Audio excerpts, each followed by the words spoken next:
Voilà, notre dernière conférence va nous entraîner dans le monde des institutions afin de comprendre comment elles se positionnent en termes de développement numérique, quels sont les projets, les enjeux, mais également les pièges à éviter sur la toile ou sur les réseaux sociaux pour les institutions romandes. Alors pour tenter d'y répondre, nous accueillons Amélie Nappé-Bareil, qui est donc Brand Content Manager pour la Loterie Romande. Bonjour. Myriam Pichard, qui est responsable station pour Diablerie Tourisme. Pardon, bonjour. Bonjour. Jean-Christophe Sautrel, directeur de prévention et communication de la police cantonale vaudoise. Bonjour. Bonjour. Et enfin, Christian Jacot-Descamps, oui, porte-parole de la Banque cantonale vaudoise. Bonjour. Bonjour. Alors, dans un premier tour de table, peut-être, on le sait, hein, Internet, le web, le digital a complètement changé la manière de communiquer et de se positionner. Alors, pour vous, en termes de stratégie, vraiment de manière générale, qu'est-ce que ça a changé, Christian Jacot-Descamps? En termes de stratégie de communication, à peu près tout. Tout. Ouais. Tout est à refaire, tout est à repenser. Ouais, absolument. Ouais. Non, je pense qu'il faut les intégrer dans la communication générale de l'entreprise. C'est particulièrement intéressant quand il s'agit d'une banque, parce que c'est un milieu où on a l'habitude de la discrétion, de la confidentialité, et où pendant très longtemps, la tradition était plutôt de ne pas se montrer et de communiquer que quand il fallait, quoi. Donc là, il y a doit un apprendre à être changement un assez peu moins important. discret et se montrer face à la lumière. De garantir une certaine discrétion à nos clients et une certaine confidentialité, parce que ça c'est quand même très important, puis ça n'a pas changé. Mais quand même, communiquer, être un peu plus transparent sur les buts de l'entreprise. Et tout ça, ça se passe à travers ces nouvelles technologies. Et c'est très bien. Je pense que ça fait partie de l'évolution du métier. Et moi, je pense que c'est un bienfait. Heureusement, ça nous pousse vers l'avant. Ouais. Amélie Nappé-Bareil, alors qu'est-ce que ça a changé dans la stratégie, selon vous? Alors, je ne pourrais pas parler de la stratégie de la loterie romande parce que j'y suis que depuis 6 mois, donc j'aurais de la peine à vous en dire plus. En plus, avec une nouvelle structure qui s'est voilà, mise en place. exactement. Par contre, je pense que de manière générale, dans le métier de communicateur, effectivement, ça a tout changé parce que ça a changé notre manière de penser. Puis même s'il faut toujours préparer des choses et mettre des stratégies en place pour se mettre, il y a toujours des choses avec les réseaux sociaux, notamment, qui arrivent très vite, dont on s'attend pas, auxquelles on ne s'attend pas. Donc ça, c'est plus difficile, c'est cette immédiateté qui doit nous rendre plus réactifs, etc. Mais ça ne veut pas dire qu'on ne doit pas s'y préparer. Alors, il y a peut-être un domaine dans lequel la transition était un petit peu plus simple, c'est dans le milieu du tourisme. Enfin, je ne sais pas si je me trompe, mais... Alors plus simple, non pas vraiment. Finalement, les réseaux sociaux et puis le web nous amènent une mondialisation du tourisme et du coup énormément de concurrence avec laquelle on doit pouvoir travailler et gérer. Et puis c'est pas tellement évident à faire comprendre déjà aux offices du tourisme, mais ensuite à tous les partenaires de la chaîne de l'économie touristique. C'est un challenge auquel on s'attelle et on a encore du travail à faire. Et c'est également un challenge pour les différentes polices cantonales, hein, parce que là aussi, il y a peut-être des fois un souci de discrétion, mais là, il faut savoir utiliser ces bons outils de manière efficiente aussi. C'est un challenge, mais c'est surtout une opportunité énorme, parce que comme institution publique, on peut difficilement avoir de gros budgets pour faire des campagnes images, pour toucher les publics. Il y a une quinzaine d'années, on passait essentiellement, pour ne pas dire exclusivement, par les médias. Au jour d'aujourd'hui, on a la chance, avec ces moyens de communication, de pouvoir toucher directement nos publics cibles, de pouvoir toucher directement le citoyen, sans passer par un intermédiaire, même si on communique toujours beaucoup avec les médias, on est énormément sollicité dans notre domaine d'activité en particulier, mais pour les institutions en général, c'est aussi une opportunité à moindre coût quand même de pouvoir toucher directement les gens. Alors vous parlez de public cible, mais avec justement cette fragmentation de ces outils, on peut vraiment parler de public cible, ou peut-être au pluriel aujourd'hui. Il y a plusieurs publics. Je crois que c'est là la difficulté, c'est qu'aujourd'hui, ce n'est pas les réseaux sociaux qui remplacent le reste, loin de là. C'est un canal en plus, et puis c'est un canal différent, avec un mode de fonctionnement différent, avec une manière de parler différente. Et puis c'est vrai, on a l'avantage et la chance de pouvoir s'adresser directement à notre public. Ça, c'est différent, mais ça ne veut pas dire qu'il n'y a plus d'attachés de presse, ça ne veut pas dire que... Donc voilà, je pense que on est peut-être dans une période charnière, peut-être que ça va remplacer le reste, je ne sais pas. Je ne peux pas vous dire, dans 10 ans, peut-être qu'on aura un discours totalement différent. Mais on est à une période où on doit garder ce qu'on avait avant et puis développer d'autres choses et d'autres canaux et d'autres manières de fonctionner. Et ça, je pense que c'est peut-être un peu difficile. Et voilà, il faut gérer tous ces canaux différents et tous ces discours différents. Même si le sujet est le même, et il faut le traiter différemment. L'avantage des réseaux sociaux, c'est qu'on a une vraie interaction avec les gens. Alors il faut le gérer, il faut modérer, il faut répondre, il faut suivre. Ça demande une présence plus forte, mais on a cette interactivité avec les citoyens. Pas seulement les citoyens vaudois, parce que on est d'abord une institution vaudoise et on travaille prioritairement au profit des gens qui sont dans notre canton. Donc on doit aussi interagir avec d'autres. C'est vrai que la sphère est beaucoup plus large, mais en même temps, ça offre cette opportunité de proximité aussi avec les gens. Est-ce que ça change l'idéologie des institutions ou les valeurs que l'on est censé défendre? Alors surtout pas. Ce serait grave si le moyen de communication changerait les valeurs. Les valeurs, elles restent les mêmes. On reste un service public qui travaille au profit des citoyens au sens très large. Ça comprend bien entendu les touristes, ça comprend les gens qui sont de passage, ça comprend les étrangers qui sont chez nous comme les Vaudois ou tous les citoyens. Mais donc ces valeurs ne changent pas. Par contre, on a une autre manière et ça offre d'autres opportunités en termes de service à la population. C'est une vision que vous partagez? Oui, moi j'aimerais juste préciser une chose, parce qu'on parle d'institution ici. Oui, la BCV est une entreprise privée, cotée en bourse, ce qui amène un certain nombre d'obligations aussi d'ailleurs par ailleurs. Mais je pense quand même que, évidemment, les valeurs des entreprises ou des institutions ne changent pas parce qu'on a une autre manière de communiquer. Par contre, je pense qu'il y a quand même des valeurs qui s'imposent, comme notamment la transparence, qui est quelque chose qui a fondamentalement changé ces dernières années. On parle là pas seulement des réseaux sociaux ou des moyens de communication, mais aussi du big data, de nos relations à des grands acteurs comme Google ou Facebook. Là, on a quelque chose qui est fondamentalement en train de changer maintenant. C'était un train qu'il fallait suivre. En clair, il n'y avait pas le choix, quelque part. Aucun choix possible. Aucun choix, je pense. Et je vous dis encore une fois, je pense que c'est tant mieux, parce que probablement que se développant, on va évoluer par rapport à ça. Et je pense que tout ce discours sur la sphère privée qu'il faut absolument protéger, je le partage, c'est évidemment très important, mais je pense qu'on n'a pas à craindre une ère de plus grande transparence où finalement les choses sont à la disposition de chacun, les données sont disponibles et puis on peut avec ça avancer, progresser, savoir un peu mieux comment diriger notre vie ou notre entreprise ou notre destin. Alors on va regarder déjà une première vidéo avec la loterie romande, une petite vidéo qui montre, qui positionne un petit peu les différentes plateformes que vous utilisez, ce que vous faites aujourd'hui en 2.0 si on ose dire, donc c'est la loterie romande.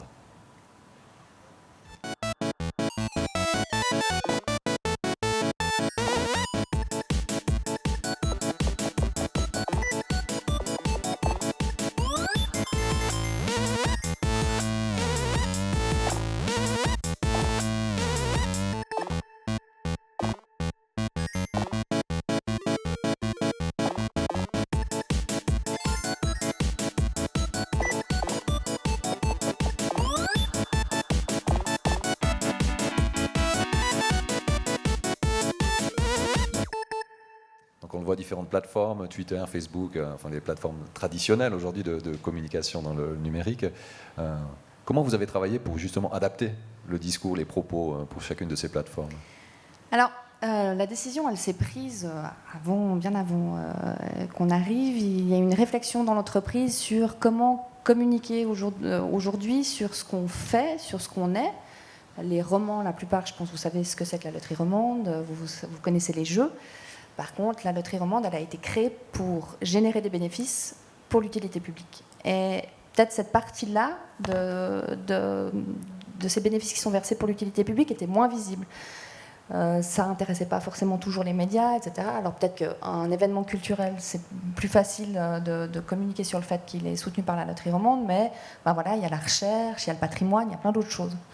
Donc ils ont commencé à faire toute une réflexion là-dessus et les réseaux sociaux sont arrivés, l'idée de faire du contenu, de produire du contenu nous-mêmes pour le diffuser nous-mêmes est rentrée là-dedans. Et donc nouveau site internet, plus axé sur nos bénéficiaires, ce qu'ils font, qui ils sont, où ils sont. Bien évidemment avec le même contenu que ce qu'on avait sur notre ancien site internet, sur l'entreprise, sur ce qu'elle fait, une plateforme dédiée aux jeux comme avant, ça n'a pas changé, mais vraiment une communication, un nouveau point de communication en se disant on va communiquer sur ce que produit la loterie romande et là où elle est et où elle aide en fait. Donc chaque semaine sur notre site internet, c'est vraiment notre plateforme de base, on fait une fiche spécifique sur un de nos bénéficiaires. Et on fait très attention à ce que ça soit sur chaque canton romand. On a quatre parties, donc culture, patrimoine, sport Et j'ai un blanc. Ça va me revenir. Social. Social. Donc voilà. Et puis de cette base, après on diffuse sur les réseaux sociaux. Après, chaque réseau social a sa manière de faire. Donc on a Facebook qui a des rendez-vous réguliers, un calendrier très précis où on fait des concours parce qu'on sait que c'est pas en parlant d'un EMS qu'on va forcément créer l'attrait, mais par contre, une fois qu'on aura créé l'attrait, on pourra parler de l'EMS et il sera entendu. Donc c'est dans cette manière-là. C'est des ponts qui se créent aussi entre les différentes plateformes. Exactement, oui. Et donc sur notre page Facebook, on a des concours, on a des contenus plus ludiques, on met en avant nos archives, ce qui plaît énormément aux gens. Et puis après, sur Instagram, on essaye d'avoir un développement un peu plus visuel. Et puis sur Twitter, très axé sur l'actualité, on retweet ce que font nos bénéficiaires, on retweet des liens sur des articles de journaux qui parlent de nos bénéficiaires. Et on ne parle pas de nos jeux, parce qu'on a une responsabilité sociale et que les réseaux sociaux sont où il y a pas mal de jeunes et qu'on sait qu'on ne veut pas attirer cette population-là. Donc on parle très peu des jeux, on ne parle pas des jeux, on parle de temps en temps de leur environnement. On s'est amusé en septembre parce qu'on avait une série de tribolos qui était faite par un illustrateur qui s'appelle Valotte, avec des nains.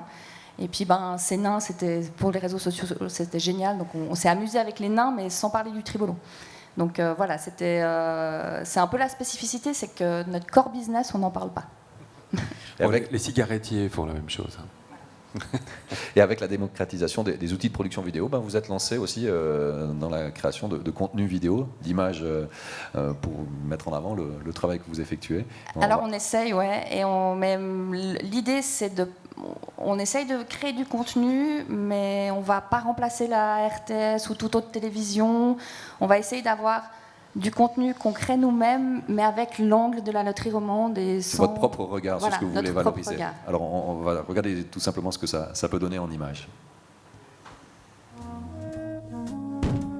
Effectivement, et vous allez même pouvoir enrichir vos connaissances.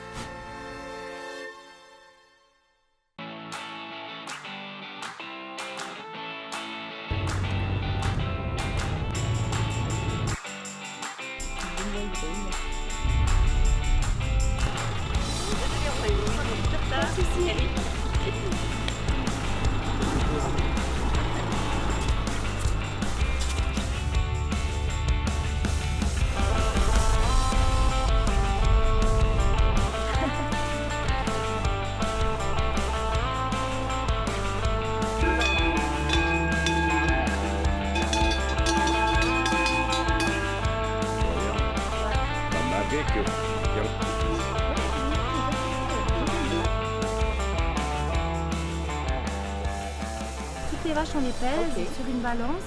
On fait on prend du plus petit au plus grand, puis on divise en 3 catégories. Les plus légères, les moyennes et les plus lourdes.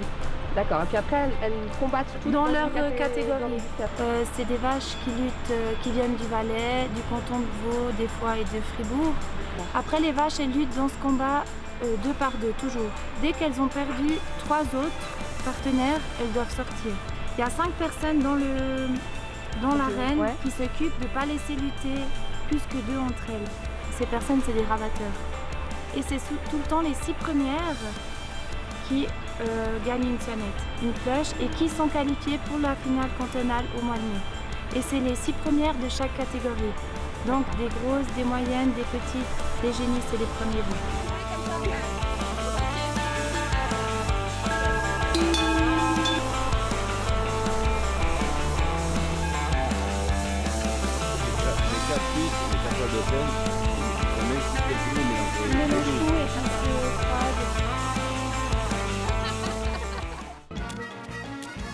À bientôt. Alors voilà ce que ça peut donner. C'est du relationnel, c'est le contact humain, c'est spontané, c'est frais, c'est ce que vous recherchez? Alors, on cherche à raconter des histoires, clairement, parce qu'on sait que c'est ce qui marche, c'est ce qui intéresse les gens. Quand on m'a dit on soutient le combat de Rennes, il faudrait en parler et tout, je dis d'accord, on peut aller filmer le combat de Rennes, mais ça la RTS le fait 1000 fois mieux que nous à Pro, donc ça sert à rien. Et puis donc on a commencé à réfléchir, on s'est dit mais en fait on va raconter l'histoire d'une vache, parce que finalement ce combat de Rennes, on en a tous entendu parler, je suis sûre que si je vous pose maintenant les questions, parce que moi maintenant je sais, je suis allée voir, mais c'est hyper compliqué au fait de comprendre. Donc on est allé, on a fait 3 vidéos. Donc Clarine dans son champ avec son éleveuse, Madame Guigaud. Et puis après, on a la 3e vidéo, c'est Clarine au combat de Rennes. Donc on l'a vraiment suivie. On s'est levé à 5h30 du matin. Mais voilà, on l'a suivie toute la journée, on a vu ce qu'elle a fait. Et puis c'est une vidéo qui a vraiment bien marché parce que voilà, les gens ils se reconnaissent. Bon, les Valaisans étaient super contents, mais les gens voient une vraie histoire, avec des gens, on discute. Puis voilà, puis nous on jouait avec. Puis maintenant Clarine c'est notre vache, quoi. C'est 700 kilos d'amour qu'on adore. Et puis on va suivre. Elle va avoir un veau parce que les vaches doivent être portantes pour combattre, ce que j'ai appris aussi. Et donc voilà, on va suivre l'histoire du veau. Et puis l'idée, c'est vraiment de raconter des histoires, puis en même temps d'apprendre des choses aux gens. Et j'espère, et je pense que les gens, s'ils ont regardé les 3 vidéos, ils ont appris comment fonctionnait ce combat des rennes et vraiment ce que ça impliquait. Alors, essayez d'apprendre. Oui, vous voulez dire quelque chose ? Tu développes la marque employeur parce que tu as l'air de beaucoup t'amuser en Valais. Je me suis bien marrée, honnêtement. C'était très sympa. Heureusement. Justement, de véhiculer ces messages, c'est sûrement aussi quelque chose que vous essayez de faire au sein de votre entreprise.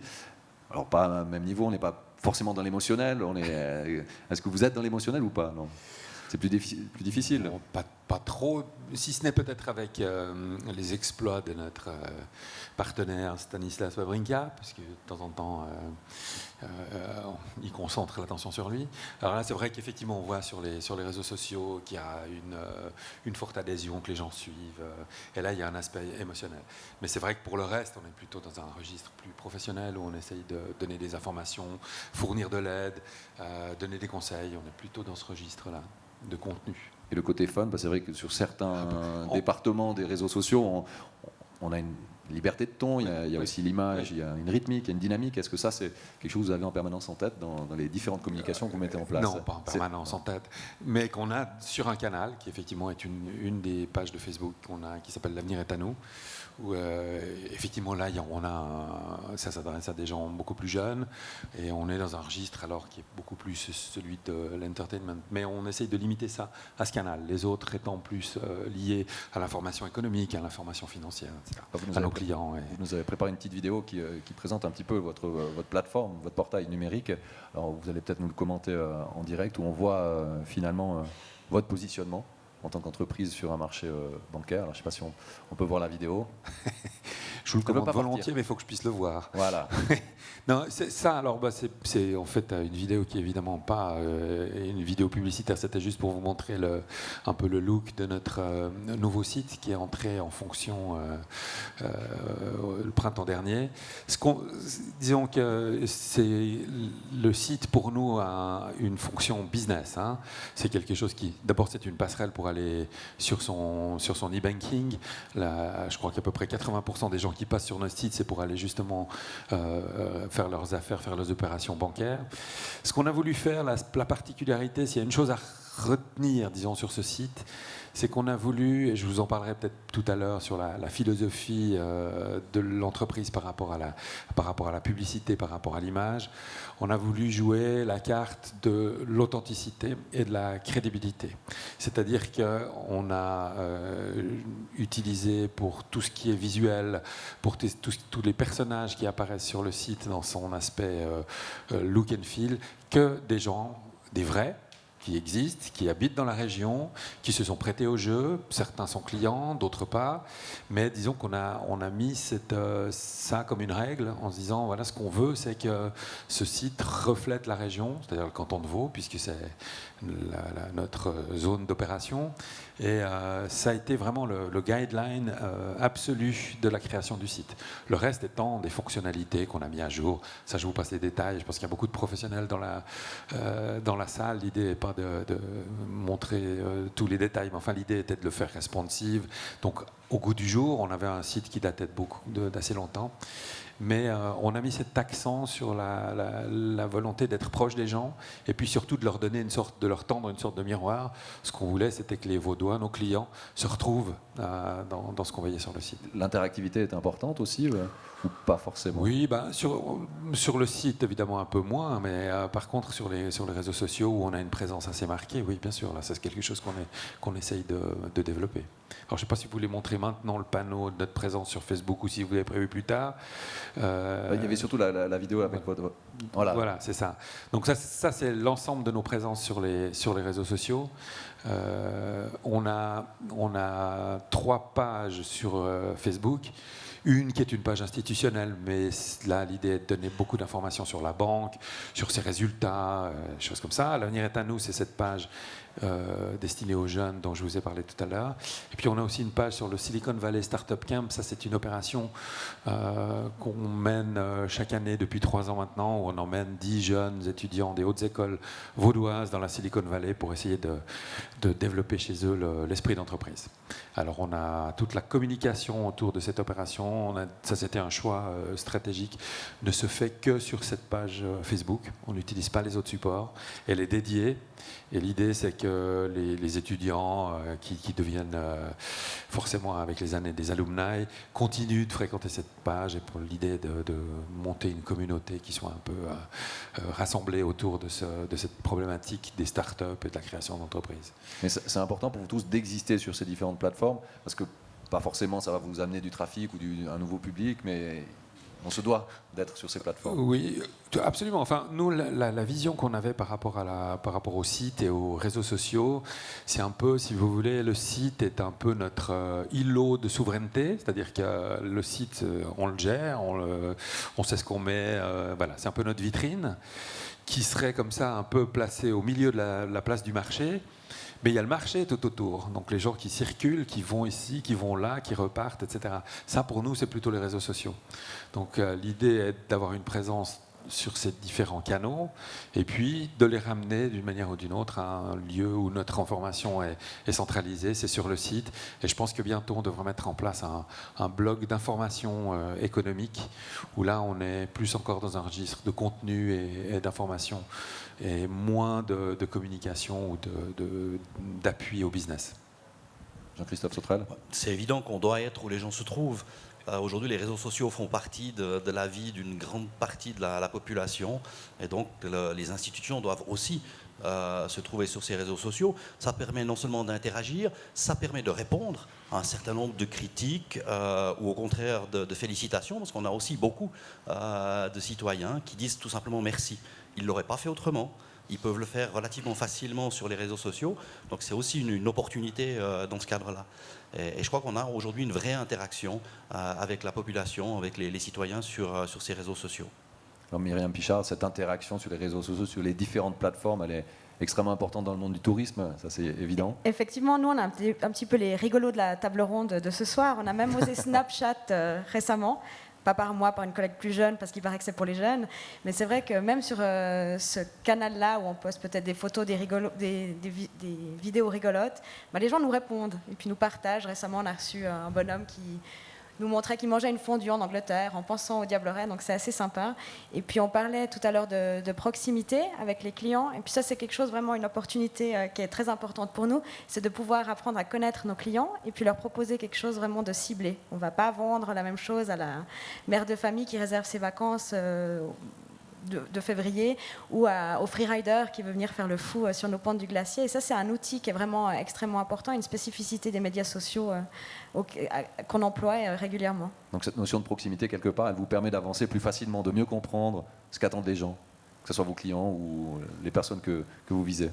C'est une immédiateté qui est géniale. Vous vous rendez compte qu'il y a 10 ans, quand vous aviez quelque chose à dire à une entreprise, vous deviez prendre un papier, un crayon, peut-être votre ordinateur, imprimer la lettre, mettre dans une enveloppe, poster, attendre que ça arrive au bon département. Alors déjà avec l'email, on a vécu une révolution, mais alors maintenant, les réseaux sociaux, c'est génial. Alors Facebook s'amuse en mettant un taux de réponse dans les 5 minutes, 10 minutes, 15 minutes sur votre page.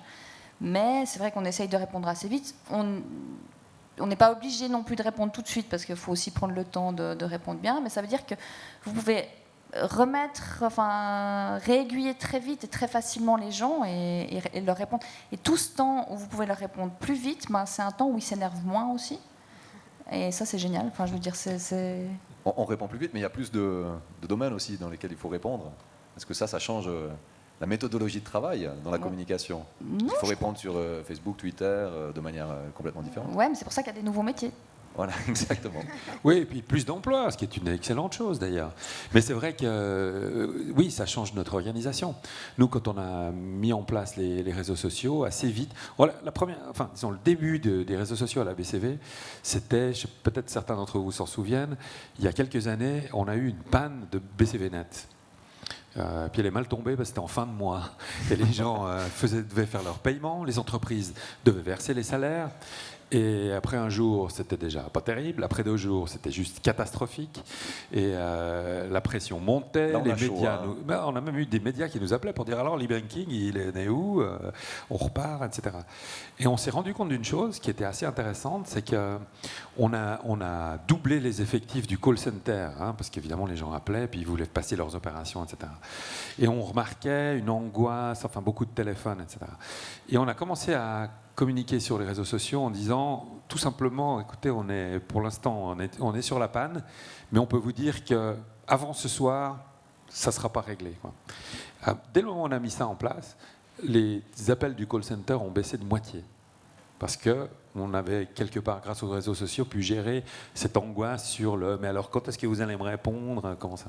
Donc là, c'était très bien d'ailleurs que ça arrive, parce que moi, ça m'a permis de convaincre la direction de l'opportunité de poursuivre avec les réseaux sociaux, parce que vous imaginez bien qu'il y a 4 ou 5 ans, les banquiers faisaient ouais, bon, franchement, vous êtes sûr que c'est pour nous? Je ne suis pas certain. Donc on a pu mettre ça en place. Et là, maintenant, on se rend compte que ça devient un canal assez important pour les réclamations. C'est-à-dire que les gens qui ont un problème, un souci, ont le réflexe naturel d'utiliser les pages Facebook, puis de dire « Ah, Léon, j'ai un problème ». Ce qui parfois est un petit peu délicat, parce qu'il y en a certains qui mettent leur numéro de compte sur le post, et ça, c'est pas une très bonne idée. Votre numéro de compte, ça peut être délicat. Mais on a dû effectivement détacher un certain nombre de personnes dans le call center en leur disant « Vous prenez aussi Facebook et ce qui nous arrive par Twitter, et puis vous traitez par ce canal-là ». Donc vraiment, là, ça va vraiment très vite. Et ça suppose beaucoup de changements. Et des créations d'emplois. Des créations d'emplois, des nouveaux pôles, des départements qui se créent, ça fait avancer aussi vos différents organismes. Bien entendu, mais ça nécessite aussi des compétences, ça nécessite un autre langage, d'autres codes. Donc on doit aussi, comme institution, s'adapter. Ça fait à peu près 9 ans qu'on a une chaîne YouTube, on est depuis plus de 5 ans sur Facebook. Je peux vous dire que si on va regarder l'historique et les premières communications qu'on faisait sur la page Facebook, c'était le communiqué de presse institutionnel, très formel. Puis aujourd'hui, on a un langage complètement décalé qui correspond aussi aux utilisateurs. Donc au fur et à mesure, l'institution a appris à utiliser ces outils, à s'adapter au public cible, à changer le langage. Ça permet de partager des informations, ça permet de faire de la prévention. On fait beaucoup de prévention sur les réseaux sociaux, de manière très ciblée sur un phénomène qui se passe maintenant, actuellement. Par exemple, le phishing, pour prendre un système qu'on connaît qui touche notamment les grandes institutions. On utilise aussi beaucoup les réseaux sociaux pour les appels à témoins, notamment dans le cadre de personnes disparues. Et là, on arrive à des chiffres qui sont tout simplement phénoménaux pour la Suisse romande. On a eu un post il y a quelques temps où on a plus de 500 000 vues, près de 12 000 partages sur Facebook pour un avis de disparition. Et c'est grâce à cette diffusion qui a été reprise largement aussi par les médias que finalement la personne qui se trouvait dans le sud de la France nous a appelé pour dire qu'elle allait bien. Donc on voit qu'on arrive à ces résultats, on arrive à toucher. Là, on joue clairement sur l'aspect aussi émotionnel. Les gens ont envie d'aider. C'est une cause qui est noble. On veut retrouver le jeune enfant qui a disparu, la personne âgée qui a Alzheimer. Et donc forcément que le partage est très important et ça amène des résultats. Mais ça nécessite aussi d'avoir derrière une équipe qui va répondre, qui va gérer, qui va modérer Donc il faut aussi une organisation qui puisse prendre en charge ces nouveaux moyens de communication. Ça c'est pour le côté positif, mais c'est vrai on peut voir aussi, vu qu'on ne maîtrise pas tout, que ça peut vous poser des problèmes. Dernièrement, on a vu aussi des personnes sur Facebook offrir une certaine somme pour retrouver les personnes. Ça c'est aussi le côté plus compliqué dans la communication, parce que là on ne la maîtrise plus. Mais l'avantage c'est que si vous êtes déjà sur les réseaux sociaux, vous êtes le canal officiel, il y a une source d'information crédible pour les gens. Plutôt que de diffuser n'importe quoi sans aller contrôler sur Hoaxbuster s'il s'agit d'un canular ou pas, parce que les gens n'ont malheureusement pas encore ce réflexe-là, au moins ils peuvent venir voir. Souvent les gens nous demandent, est-ce que c'est une information crédible, est-ce que je dois la partager ou pas? Et ça permet à la police en général de donner ces informations et d'être une source d'information crédible, fiable, et surtout d'assurer le suivi. Parce que s'il n'y a pas ce suivi, une fois que la personne est retrouvée, nous, on va immédiatement informer, supprimer l'avis de disparition, supprimer les images pour protéger la personnalité de la victime qui a disparu, pour protéger sa famille également. Et donc, ça permet aussi de mettre un stop, de dire maintenant, ça ne sert plus à rien de partager, la personne a été retrouvée, elle se porte bien, tout va bien. Alors on a beaucoup parlé de ces différentes plateformes. Il y a un aspect qu'on n'a pas abordé, c'est les applications pour les smartphones. Alors justement avec la BCV, vous avez lancé un concours, hein, si je ne me trompe pas. Une application concours. Blipar, vous pensez? Blipar, voilà. Blipar, ouais, oui. Non, ça fait partie de la panoplie. Hein, d'ailleurs, on y a réfléchi au moment où on a refait le site. On a un certain nombre d'applications business aussi. Concernant le e-banking, qu'on peut faire depuis son smartphone, mais tout le monde fait ça aujourd'hui. Des conseils financiers, effectivement. Non, Blipar, c'est autre chose, là. Ça, c'était dans le domaine, justement, de l'entertainment. On a fait plusieurs vagues de campagnes de publicité ces derniers mois, de publicité institutionnelle, c'est les trucs avec les aquarelles que vous avez vus sans doute quelque part en ville. Et puis on a eu l'opportunité d'exposer cette campagne dans une rame du M2. Donc on a pu décorer toute une rame du M2 avec nos éléments publicitaires. Puis on s'est dit... ce serait bien qu'on essaye de faire quelque chose d'un petit peu plus original sur cette campagne. Avec les moyens techniques qu'on a aujourd'hui, on peut faire notamment quelque chose avec de la réalité augmentée. Alors, il y a une application qui s'appelle Blipar, qui se télécharge sans problème particulier, et qui vous permet, avec votre téléphone, de viser... En l'occurrence, c'était nos affiches publicitaires.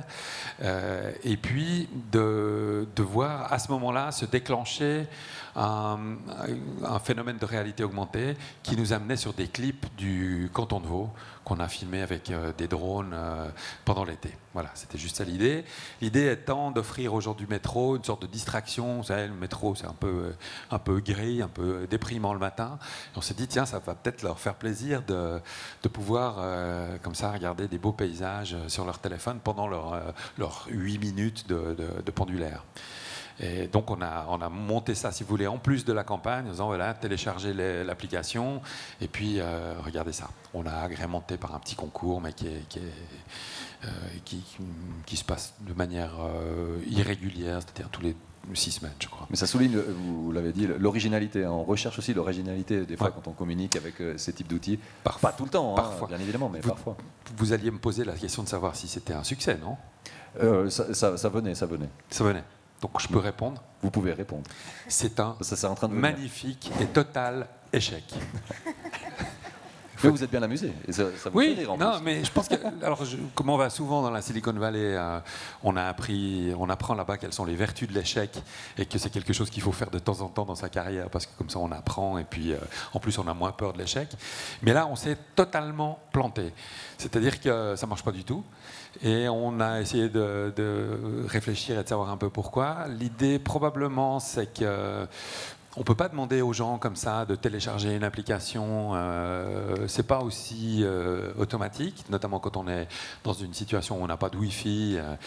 Les jeunes, par exemple, je crois qu'ils ont tous des forfaits, donc ils font gaffe comment ils gèrent leur téléchargement et ils le font pas comme ça si volontiers. Donc c'est intéressant parce que ça veut dire que il y a une maturité dans la manière de déclencher ces opérations. C'est-à-dire qu'il y a un moment où c'est trop tôt. C'est le bon moment, puis c'est trop tard. Et c'est ça, ça, toute la difficulté, c'est de trouver ce temps-là. un des enjeux de cette communication sur les réseaux, sur ces nouveaux moyens, c'est justement d'être time to market et d'être au bon moment. Et là, de temps en temps, on réussit. Là, le coup de la gestion de crise sur BCVnet il y a 4 ou 5 ans, c'était parfait parce que ça a été très utile, puis ça m'a permis aussi de développer ça dans la communication de la banque. Et puis là, ce coup-là, on était un peu trop en avance, quoi. Par contre, était-ce un échec coûteux? Non, pas du tout. Pas du tout. Non, rien du tout. Non, c'était pas très coûteux. Et puis ça perturbait pas la campagne parce que les affiches sont quand même là dans le métro et bon, ça va. Mais puis en plus, je vous dis, je pense que l'échec est quelque chose d'intéressant. On apprend toujours beaucoup dans quelque l'échec. chose. On apprend beaucoup dans l'échec. Juste pour rebondir, je pense que le time to market et cette idée des réseaux sociaux et des plateformes numériques qui demandent justement d'être là au bon moment, et des fois c'est assez rapide, ça a changé un truc, je pense, dans le métier de la communication. Déjà, ça a créé des nouveaux métiers, mais ça a demandé une énorme confiance de nos dirigeants envers les gens qui gèrent les réseaux sociaux. Parce qu'on n'a pas le temps. Un communiqué de presse, vous avez le temps d'aller le montrer à votre chef, qui va le montrer à son directeur, de le lire, qui va de le relire, voilà. de le relire. Le conseil d'administration va le relire, tout le monde va dire « Ok, non, j'aimerais que tu changes du 2 avec, etc. » Sur les réseaux sociaux, on n'a pas le temps. Si vous voulez répondre bien, ou si vous voulez être dans le mood, etc., vous avez besoin que les gens vous fassent confiance. Et vous avez besoin de pouvoir y aller sans demander à 15 personnes leur avis. Et ça, je pense que, notamment, nous, on a un conseil d'administration qui nous laisse faire et qui nous laisse... et je pense que ça, c'est essentiel, mais ça a beaucoup changé les choses. Ça a demandé vraiment aux gens de changer, puis leur manière de penser, leur manière de faire, et de se dire, bon, ok, on y va, on les laisse faire.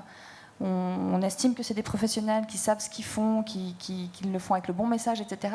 C'est difficile, parce que sur les réseaux sociaux, il faut être sérieux. Puis ce que je disais avant, à M. Sauterelle, on discutait avant, je disais que je trouvais que son community manager était très fort parce qu'il arrive à être sérieux, informatif et en même temps drôle. Et ça, c'est pas toujours facile. Et voilà, et je trouve que ça demande une confiance de la part des dirigeants qui est nouvelle, en fait, qu'il n'y avait pas avant avec les communicateurs. Pour revenir sur le monde des applications, c'est toujours une situation qui est relativement délicate et difficile. On a aussi développé, avec nos collègues de la police de Genève, une application d'information à disposition du public, votre police, où on a, en plus de l'information de base, de la prévention, la possibilité aussi, par exemple, d'avoir accès aux caméras du trafic. Ce que vous ne trouvez pas ailleurs aujourd'hui, en tout cas pas dans le canton de Vaud, en dehors de notre application. Donc une bonne partie des caméras qui couvrent le réseau autoroutier vaudois, vous pouvez voir si quand vous êtes dans le bouchon, il y a effectivement un bouchon ou pas, par exemple. Ça permet aussi d'appeler la police en étant géolocalisé, de trouver le poste de police le plus proche de l'endroit où vous êtes et de savoir s'il est ouvert ou fermé. Ça peut être utile. Ou quand est-ce qu'il va ouvrir. Donc avec des choses très pratiques, c'est pas un échec. Fort heureusement d'ailleurs, parce que nous, ça nous a quand même coûté quelque chose et on ne peut pas dilapider l'argent du contribuable. Mais ce n'est pas non plus un succès aussi important qu'on l'espérait. On a à peu près 55 000 téléchargements de cette application sur les 2 cantons et entre 4 et 5 000 utilisateurs actifs. C'est déjà bien, mais on a encore une marge de progrès avec le développement de ce genre d'outils, même si ça fonctionne pour Android et iOS. Mais voilà, je pense qu'il y a encore un développement possible avec ce genre d'outils. On n'a peut-être pas non plus trouvé le bon ton en termes d'interactivité avec le public. Parce que par exemple, avec cette application, on pourrait même annoncer à toutes les personnes qui se trouveraient dans un rayon donné, par exemple 1 kilomètre autour de la gare, qu'on a actuellement des voleurs à la tire qui agissent à la gare. Et faites attention, mettez votre porte-monnaie, pas dans la poche arrière, mais plutôt devant, fermez votre sac à main, tenez-le près du corps. On pourrait faire ce genre de choses aussi. Donc là, il y a aussi un potentiel d'amélioration avec ce genre d'outils. L'application, c'est un outil, mais au final, les gens ont déjà probablement un certain nombre d'outils qu'ils utilisent au quotidien et de manière très ciblée. Donc c'est vrai que c'est difficile de pouvoir capter très rapidement l'attention d'un public potentiel. Et de garder en fait les gens comme utilisateurs permanents de ce genre d'outils. Si on prend le cas de l'application qui a été faite pour l'aéroport de Genève, les gens la prennent quand ils vont prendre l'avion. Le reste du temps, ils ne l'utilisent pas. Alors que nous, on aurait intérêt à ce que les gens l'utilisent en permanence. Et donc, il faut trouver aussi la bonne manière d'interagir avec les gens. Oui, on est franc avec vous, on fait tous notre coming out. C'est très bien. Ce que je voulais juste dire, c'était que par rapport à l'application dont on parlait avant, je veux juste préciser que cette application Blipar, c'est pas nous qui l'avons développée, c'est quelque chose qui se trouve sur le marché. Et c'est justement leur job, c'est une start-up, et ils vendent leurs services en fait. de réalité augmentée. Et on peut, nous, après, mettre nos contenus sur l'application. Voilà. C'est pour la raison pour laquelle ça ne nous a pas coûté très cher. Parce que si vous avez dû la créer, alors là, c'était un autre échec. Ça, là, je rigolerais moins. D'accord. Alors, pour revenir sur cette notion d'originalité dans le monde du tourisme, c'est vrai que c'est peut-être quelque chose que l'on recherche plus volontiers de se démarquer des autres le plus rapidement possible, aussi en images. C'est quelque chose que vous avez en permanence aussi en tête?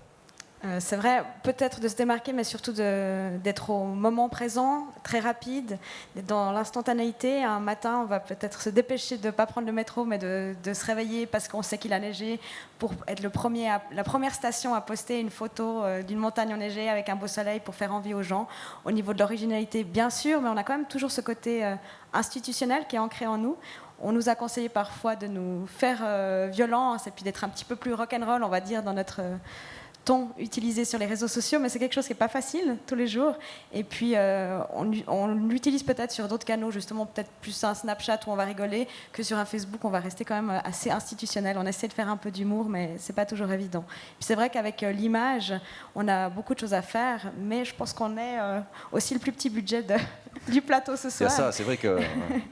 Il y a la notion des moyens engagés, et les capacités de production. On va regarder une vidéo tout à l'heure, mais c'est vrai que sur un marché international aujourd'hui, si on diffuse dans des canaux internationaux, c'est vrai qu'il y a des productions énormes derrière. Bon, cela dit, c'est peut-être aussi une des conséquences de la multiplicité des réseaux, de l'avancée de la transparence. C'est que finalement, ça vous oblige, quand vous êtes dans ce métier-là, dans une entreprise, à produire beaucoup de contenu vous-même. Parce que finalement, vous êtes les mieux placés pour le faire. Parce que pour les maîtriser aussi. Pour les maîtriser. Non, parce que justement, on a quitté ce registre ce que je disais avant, de l'ancien marketing, où il s'agit de vanter les vertus X ou Y de votre produit, etc. Vous ne faites plus ça aujourd'hui, c'est terminé, j'entends. Allez voir le World of Coca-Cola à Atlanta, c'est totalement ridicule.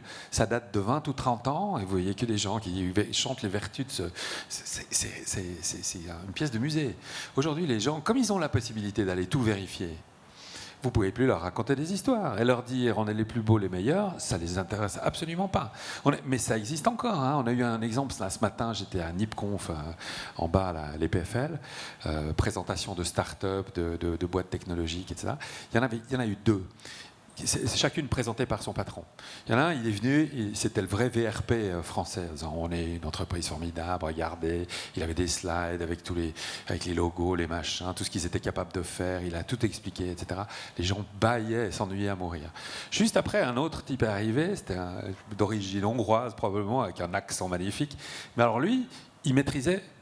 Il a parlé que de son contenu, enfin il a parlé que de sa branche, en disant regardez comme c'est intéressant aujourd'hui, c'est en train de se développer, c'est quelque chose qui va changer tout, regardez comment elle marchait. Il n'a pas parlé plus d'une seconde, il a juste mentionné sa boîte en disant oui, comme vous imaginez bien, c'est la plus forte, la plus belle. Mais c'est pas ça que je veux vous dire. Et il a parlé du marché, il nous a donné plein d'informations. Et à la fin, tonnerre d'applaudissements. Ça, c'est quand même, ça a l'air anodin, mais je veux dire, c'est quand même un changement qu'il faut absolument appréhender. Et quand on est sur ces canaux, dans ce domaine-là, je crois que c'est décisif et ça nous donne exactement la voie, quoi. Mais on peut aussi très bien avoir un langage complètement décalé. Cet été, on a fait de la prévention autour de la canicule, en incitant les gens à boire, à se protéger du soleil. 2 jours après, la police arrête un conducteur qui a 2,7 pour 1000 d'alcool dans le sang. Alors on communique, mais on communique sur un ton décalé en disant on a oublié de vous préciser que c'était de l'eau qu'il fallait boire. Donc c'est possible de le faire, même sur des sujets sérieux. Puis au final, ce qui est important, c'est que le message passe. Alors on va donc regarder une vidéo de Diablerie Tourisme pour comprendre aussi votre positionnement en termes d'image, ce que vous voulez valoriser et mettre en exergue par rapport à ce que vous pouvez offrir au public. On regarde tout de suite.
Voilà. Alors, Madame Pichard, Vous connaissez mes enfants, mes collègues, le voisin. à part le fait que ça donne Mon envie d'aller cousin. skier et puis de boire un verre après, je suppose que ce type de vidéo, c'est extrêmement important pour un organisme comme le vôtre.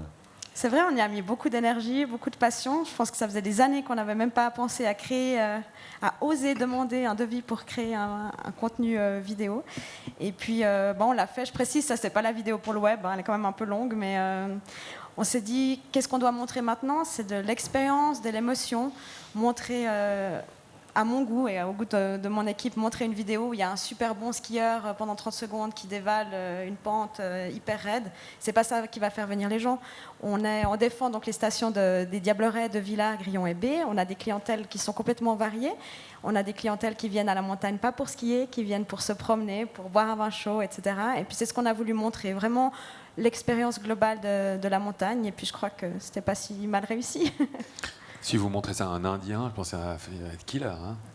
Non, c'est vrai, ça va faire C'est un vrai. effet extraordinaire. Magnifique. Et vous parlez des... Oui. Excusez-moi. Je crois que ce qui est génial aussi avec le tourisme, et c'est expérience faite, au fait, c'est pour ça que je le dis, c'est que quand vous êtes à côté des Diablerets, ce qu'on est quand on vit dans la région, hein, c'est vraiment pas loin, et que vous entendez le matin à la radio Simon Matedoré, enfin c'est pas lui qui le dit, mais la météo qui dit ouais, il fait beau, etc. Ok, il fait beau. Quand vous voyez sur l'Instagram des Diablerets comment c'est là-haut quand il fait beau, eh ben, vous prenez vos enfants, votre voiture, puis vous Ça- dites on va c'est passer vrai que ça prend une autre dimension. voilà, hein, bien on va sûr. passer la journée. Tout de suite, il y a cette image et vous dites oh, vous pouvez peut-être être sous le brouillard, etc. Et vous dites ah génial, il fait beau là-haut, on y va quoi.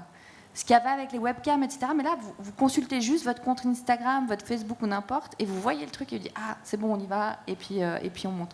C'est peut-être aussi un avantage pour le tourisme de proximité. Donc l'importance de l'image. Alors vous parliez avant des moyens de production engagés. Alors dans un souci de réduire les coûts, sur ce type de vidéo, vous pouvez les décliner sous différentes formes. Hein. Donc on va Oui, regarder un tout à deuxième fait, on a extrait fait- avec des images qui sont tirées de ce premier clip, mais pour montrer différentes ambiances ou différentes possibilités pour les familles ou pour pouvoir profiter de tout ce qu'on peut faire. dans une Oui, c'est station. juste, on a fait je pense une dizaine de jours de tournage, et puis on a des Vous avez heures et des décliné. heures de rush, et puis après on a fait un film global, et puis on a encore des choses en réserve à décliner, et puis on peut rapidement retourner encore un peu cet hiver pour améliorer tout ce qu'on a. Mais c'est vrai que l'image est extrêmement importante, on se rend compte maintenant que le tourisme a complètement changé, et puis on a vraiment besoin, en premier lieu, d'inspirer les gens. Les gens vont utiliser les réseaux sociaux pour l'inspiration, pour une idée, pour rêver. Et puis, avec des réseaux comme Instagram, que tu as cité tout à l'heure, on est vraiment attentif à ce qu'on produit. Et puis, on a fait venir aussi des blogueurs récemment, cet été. Et puis, c'est des gens avec qui on travaille de plus en plus régulièrement. C'est nos leaders d'opinion, c'est des gens influents qui ont aussi leur propre communauté sur le web. Et puis, depuis qu'on a fait l'exercice de les avoir durant tout l'été, on n'a plus besoin de nous faire les photos. On a bien fait intégrer le hashtag Diableret. Et puis, tous les jours, on peut faire un repost sans que ça soit redondant. Et ça, c'est assez génial. On a la communauté qui a grandi. Et puis, on voit que on a aussi, là, je ne pensais pas que sur Instagram, on nous dirait mais combien ça coûte pour monter au glacier, etc. Mais ça se fait aussi. Et puis pour nous, c'est une visibilité qui est très importante. Je pense que la station des Diablerets et peut-être de Villars aussi peuvent être pour un Lausannois un peu... ouais, c'est un peu ringard d'aller au Diableret, c'est un peu vieillissant. Ça, c'est ceux qui n'ont pas d'enfants. Ou autre. Ça. Et puis finalement, d'être sur les réseaux sociaux, d'avoir cette facilité de visibilité, ça nous permet d'avoir un petit peu modifié la clientèle. On voit que ces 4 dernières années, on a une clientèle qui se réveille un peu plus jeune, un peu plus sportive, un peu plus urbaine. Et ça nous fait plaisir de renouveler cette clientèle-là. Et qui peut profiter aussi de la vie dans les stations. Alors on va regarder un extrait justement de cette deuxième. Oui. Et l'étranger? Parce que je parlais des Indiens avant, mais c'est pas par hasard. J'imagine que vous cherchez aussi une clientèle plus internationale, non? C'est Mais ça vrai, marche. c'est un travail qui est particulièrement fait par Glacier 3000, parce que les Indiens et les Chinois n'ont pas beaucoup de temps. Donc s'ils viennent au Diableret, c'est pour tout de suite prendre la télécabine et aller toucher la neige pour la D'accord. première fois de leur vie. Mais vous avez remarqué un effet des réseaux sociaux où Alors, vous arrivez à les toucher mieux qu'avant? Parce C'est qu'en pas toute un logique, outil ça qu'on devrait l'être. utilise là-bas. Non, pas encore. Pas encore. D'accord. Donc on regarde cette deuxième vidéo qui cible un peu plus un public peut-être jeune, même familial, qui peut venir aussi skier, manger, mais s'amuser le soir ou profiter de différentes animations.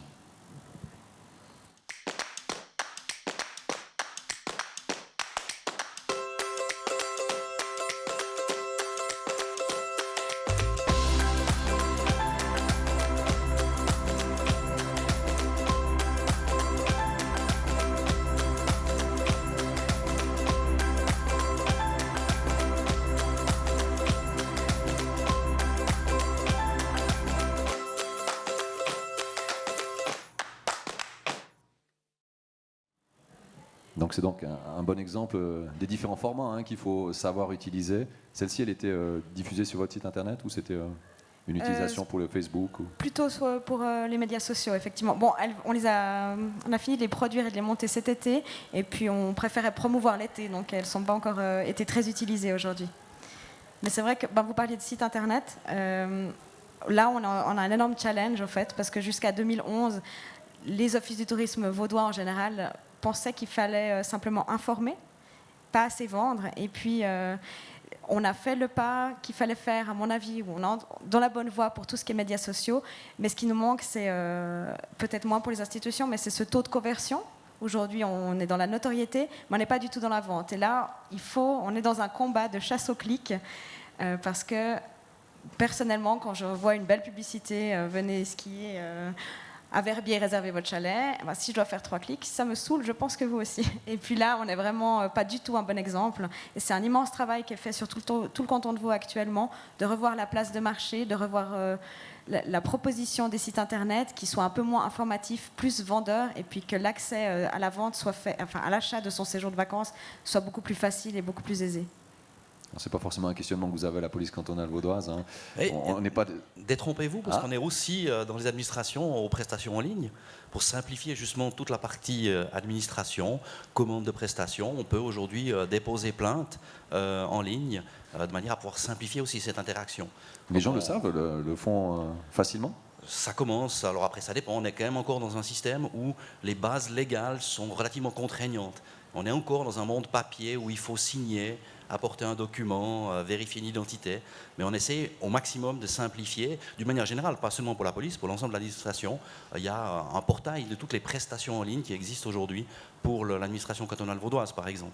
Donc on est aussi dans cette relation où, même si on n'a pas forcément quelque chose à vendre, on a quand même des prestations à fournir aux citoyens. On essaie de simplifier au maximum ces prestations en les offrant en ligne. Il y a aussi de la prévention, bien évidemment, en images. Alors, on va en avoir un premier exemple avec une vidéo qui parle de prévention routière. On regarde et on en discute juste après. Bonjour à tous. Je m'appelle Isabelle Darby et je suis une policière. Et je fais la prévention routière. On va expliquer comment on fait pour traverser la route. Si on ne s'arrête pas, si on passe, on peut se faire écraser. Exactement, c'est juste. Déjà, on s'arrête pour prendre le temps de bien regarder. Puis pendant que je regarde, qu'est-ce que je fais encore d'important?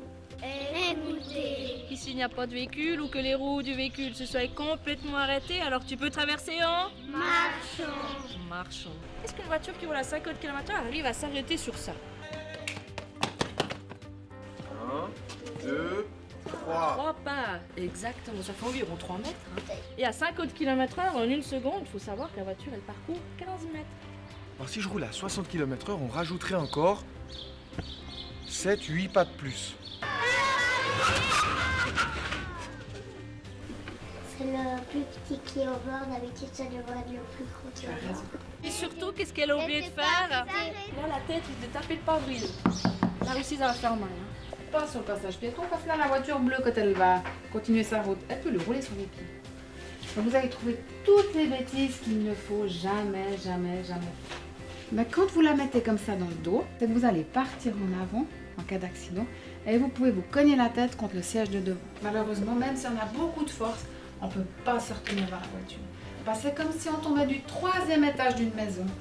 En premier, on doit montrer le bon exemple. Deuxième mission, avant de traverser, il faut S'arrêter. dans les véhicules, on doit S'attacher. Bon, c'est parfait.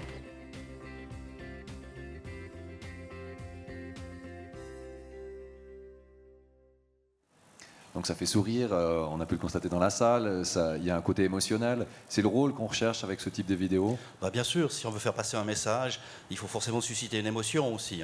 Et là, on est dans un contexte très particulier, c'est l'éducation routière. C'est nos gendarmes de la prévention routière qui vont tous les jours au contact des élèves de tout le canton pour faire passer ce message. L'avantage, c'est qu'on touche aussi les enfants, et avec les enfants, on touche les parents. Quand on parle de la ceinture de sécurité, maintenant, une fois que l'enfant la met, c'est lui qui va dire à son papa qui est devant derrière le volant, « Papa, tu dois mettre la ceinture avant de partir », par exemple. Et si on regarde aussi dans l'approche, la technique, on a fondamentalement changé. Quand j'ai commencé les campagnes de recrutement, on travaillait avec des agences. C'était une semaine de tournage, de montage pour faire une bande-annonce qui était diffusée dans les cinémas. On arrivait à peu de choses près à la même qualité que certaines publicités ou annonces de films. Aujourd'hui, on travaille différemment avec des réalisateurs qui travaillent caméra à l'épaule. On est plus proche des gens. On essaie de s'intégrer. On fait justement des web-séries. Là, c'est une série d'une quinzaine de petits épisodes qu'on utilise pour le recrutement, pour présenter la diversité des métiers de la police à travers les réseaux sociaux, justement. Donc, on a aussi changé l'approche. Ça coûte effectivement moins cher, mais ça donne aussi quelque chose de beaucoup plus crédible, puisqu'on est au cœur de l'événement, on suit les gens sur le terrain. Et là aussi, nous travaillons sur la même approche que la BCV. Il n'y a aucun acteur, ce sont nos gendarmes, nos inspectrices, nos inspecteurs, les élèves d'une classe. Donc on travaille aussi pour obtenir un maximum de crédibilité avec ce genre de film. Vous parlez de web-série, c'est une manière assez simple et efficace de capter l'attention des gens, de les garder en permanence auprès de soi. C'est quelque chose qui vous intéresse au sein de vos différentes entités? Peut-être Amélie Barré-Napel. Je ne peux pas dire non, on a fait un appel à projet. On en parlera plus tard, exactement. Donc oui, les web-séries, ça nous intéresse. Après, il faut vraiment trouver le bon... je pense qu'il ne faut pas faire une web-série pour faire une web-série. Enfin voilà. Nous, il faut un propos et un discours qui tient. On a fait un appel à projet, on teste, on va voir on a vu ce qu'il en était ressorti, etc. Mais on ne peut pas se lancer... Je trouve que ce qui est difficile avec les réseaux sociaux, c'est qu'il y a 1000 choses à faire. Mais voilà, on ne peut pas tout faire, on ne peut pas tout faire bien, et puis surtout, il n'y a pas tout qui correspond à votre entreprise. Et ça, c'est difficile de trier. Parce que moi, je travaille avec une de mes collègues, et puis elle a beaucoup d'idées. Et puis voilà, l'idée, c'est de se dire, bon, ok, est-ce que ça correspond à notre entreprise ou pas? Et puis ça, c'est difficile de se dire... Ou alors à la philosophie. Oui ou non. Donc oui, on s'intéresse aux web-séries, on va voir si on trouve quelque chose qui nous correspond. C'est ça qui est difficile à faire, je pense. Une web-série dans le milieu bancaire, avec des rebondissements. Non, comme je vous ai dit, nous, on est plutôt orienté à information. Je pense qu'on est bien placé pour pouvoir donner beaucoup d'informations économiques et financières aux gens de ce canton sur leur canton. C'est là-dessus c'est là qu'on a une certaine force et une capacité d'apporter une valeur en plus. Donc, par contre, effectivement, l'information, on peut la faire de différentes manières. On peut web-série économique, la faire de manière plus ou moins attrayante. Et puis ça, on s'y attache. Ouais. Mais on les fait nous-mêmes. D'accord. Et dans le milieu du tourisme, est-ce que c'est un projet qui pourrait être intéressant? Ça ne fait pas partie de nos projets futurs en tout cas. Comme je l'ai dit tout à l'heure, on a un gros projet de nouveau website dans tout le canton de Vaud et puis de cette nouvelle place de marché. Et je crois que notre objectif premier, c'est la notoriété est pas mal, on va la maintenir, continuer de la développer et puis de générer de la vente, c'est ce qui nous intéresse. Et je ne suis pas sûre que ça passe en premier pour les destinations touristiques par une web-série, peut-être par d'autres choses. Mais cette notion par contre de fidéliser, d'offrir un rendez-vous quotidien, c'est peut-être exagéré, mais en tout cas une fréquence, c'est important. Oui, c'est extrêmement important. J'ai l'exemple d'Instagram cet été où justement on l'a développé avec des blogueurs, d'avoir été très régulier, autant que pour son brossage de dents sur le postage. La publication sur Instagram nous a permis d'enrichir notre communauté et puis d'avoir cette interaction. Donc il faut préserver et entretenir cette relation. On continue et puis on a plein de blog trips qui sont prévus pour cet hiver avec de nouveaux blogueurs qui sont là. C'est un peu les guides du routard version 2015, ces personnes. Ça nous permet aussi d'enrichir notre référencement sur le web. Donc ça, c'est toutes des opérations qui sont planifiées et prévues. Mais la web-série peut-être 2020, le tourisme, on est toujours un peu en retard quand même. Ouais, c'est peut-être intéressant, si je peux juste ajouter, j'ai parlé de la web-série, etc. On parlait de l'aspect de bienfait que créent toutes ces nouvelles technologies, notamment des emplois qui se créent. Il y a quand même des corporations pour lesquelles c'est un peu plus difficile. Hein. Je pense aux agences de pub et aux agences de communication, parce que comme on l'a vu, on internalise beaucoup de choses, parce qu'on est finalement les mieux placés pour le faire. On a beaucoup de gens dans les entreprises qui viennent souvent du milieu des médias, ou qui viennent qui sont très bien formés en communication. Ces dames ont suivi des formations spécifiques sur le community management. Je dis ça parce que La nôtre, celle qu'on a engagée à la BCV, a suivi les mêmes cours. Je parle sous son contrôle, c'est pour ça que je me permets de la citer. Donc oui, moins de travail pour les agences de communication et de publicité traditionnelle. Et puis peut-être un peu un travail différent aussi, en tout cas un changement radical pour la presse, pour les journalistes. Je pense que c'est quelque chose de différent. On a maintenant, nous, en tant qu'entreprise, accès à nos clients, à nos actionnaires, à un certain public, direct et sans passer par eux. Il y a encore 5 ans, je veux dire, si on voulait faire savoir quelque chose, il fallait faire une conférence de presse, il fallait faire un communiqué de presse. Il suffisait que votre communiqué de presse tombe sur un type mal réveillé, mal embouché ou mal disposé par rapport à votre métier à vous, vous vous retrouviez pas bien avec l'information, en tout cas joliment distordue, quoi. Donc là, on a pas mal de choses qui ont changé et là aussi, je pense que c'est une évolution qui se fait naturellement et plutôt au profit de tout le monde. Et ça permet aussi de donner plus facilement la parole aux gens qu'on essaye de toucher. Vous avez mené un bel exercice avec la police cantonale vaudoise qu'on a déjà pu voir ici au Suisse Web, un exercice de prévention auprès des plus jeunes, notamment par rapport à l'utilisation des réseaux sociaux. Vous leur avez donné la parole pour comprendre leurs attentes, leurs craintes. Ouais, c'est évident. Il y a cette proximité que nous offrent les réseaux sociaux. Pas seulement, parce qu'on le voit, y compris dans le film ou dans ce qu'on avait présenté quand on va dans les classes, la présence et le contact direct entre le policier dans la rue, avec le commerçant, les citoyens, ou avec les enfants, avec les jeunes, dans le domaine de la prévention, ça reste extrêmement important. Donc ça ne va jamais tout remplacer. Le contact humain reste essentiel. La meilleure image que l'on peut donner dans une corporation comme la nôtre, c'est l'attitude du policier en uniforme dans la rue, quand il est au contact du citoyen. Donc ça reste toujours extrêmement important. C'est la même chose pour la BCV, c'est la manière dont le client sera accueilli au guichet ou par la téléphoniste lorsqu'il appelle, par exemple. Donc ça reste des choses qui sont importantes, mais en même temps, c'est effectivement des outils supplémentaires qui permettent d'interagir avec les gens, qui nous offrent une autre opportunité de faire passer un message comme ça vient d'être dit, qui n'est pas forcément retravaillé, déformé, anglais différemment par les médias. Ce qui n'empêche pas les médias de continuer à faire leur travail, d'avoir un regard critique et puis de travailler, de traiter l'information qu'on diffuse différemment. Mais ça offre ce vrai échange avec la population. Il ne faut pas en avoir peur. C'est une vraie opportunité. C'est aussi une chance pour des institutions de se présenter au grand public sous un angle différent, de pouvoir montrer des choses qu'on ne pourrait pas montrer. Parce qu'on le fait nous-mêmes, on est à l'intérieur, alors c'est pas le cinéma tel qu'on le voit. Pour nous, la police, il y a une grande différence entre l'image cinématographique du travail de la police et la réalité du terrain. Mais au moins, c'est la réalité, on est crédible, et puis on n'est pas dans une approche où on essaye d'embellir les choses. On montre la réalité. Donc on va tout de suite partager ces instants que vous avez pu échanger avec les enfants dans une classe. On regarde tout de suite le reportage que vous avez effectué il y a peu de temps. Qui c'est qui va sur Internet? Qui c'est qui va sur WhatsApp? Instagram? Snapchat? Et maintenant, qui c'est qui va sur Twitter?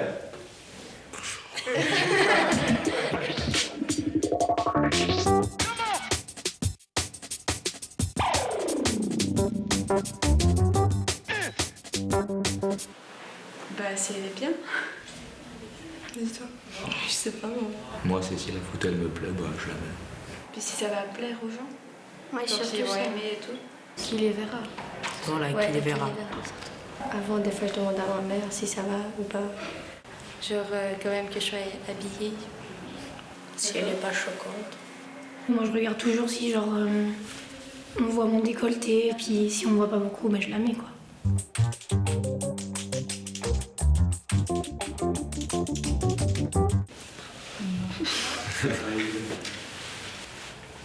C'est ce qui nous concerne et que les autres ne sont pas forcément obligés de savoir ce qu'on fait dans la vie de tous les jours. Ouais, je sais pas en fait. On a quand même nos trucs à nous, je veux dire dans le sens... on a des problèmes et tout ça. Si on a des problèmes, si quelque chose par rapport à notre famille par exemple, ou notre entourage. Ce qu'on a de plus personnel quoi. C'est ce qui ne concerne pas les autres. Éviter de trop dire des choses sur sa vie, quoi, de trop s'afficher.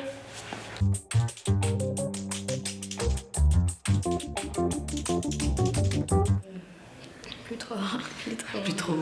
Si on poste trop, je pense pas. Oui. Oui, je pense encore, ouais. Pas tellement, moi je trouve, parce qu'il y a des gens vraiment, ils abusent des fois, donc... Faut pas publier n'importe quoi.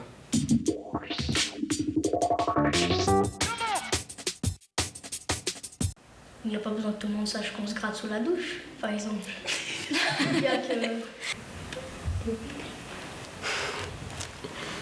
On montrait pas n'importe quelle photo à certaines personnes ou des choses comme ça.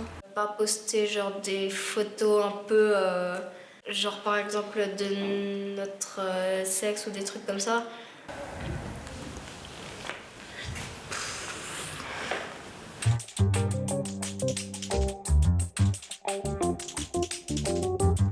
C'est trop bien.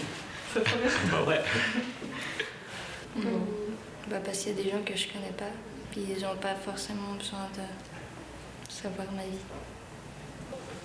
Ça se fait pas de faire ça. A peur d'avoir honte un peu. Ouais. Oui, si on se moque de nous. Moi, j'aurais plutôt honte. C'est certainement c'est de ma faute parce que c'est moi qui ai pris la photo, mais c'est interdit. Voilà. Ça vous gênerait? Oui. Oui. Bon, j'ai des photos des gens que je connais qui sont pas très belles. On peut être gêné. Vous posez quoi comme problème? Le regard des gens. Mais sur les réseaux sociaux, ils les voient aussi. Les photos. C'est pas la même chose. Ouais, c'est différent.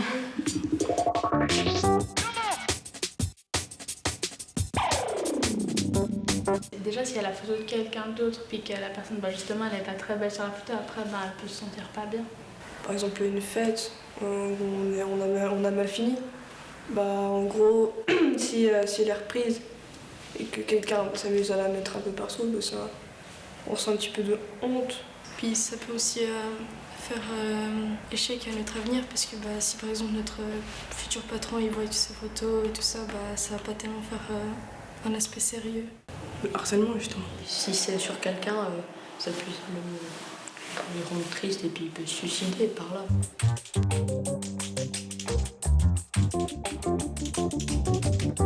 Franchement, moi je fais pas attention à construire une réputation en fait. Ouais. C'est tout. Un peu à l'école, puis sur les réseaux sociaux aussi. Parce que tout le monde peut voir. À l'école, Ouais. Sur Facebook, tout ça aussi. Sur les publications, les photos et tout. Les nombres de likes.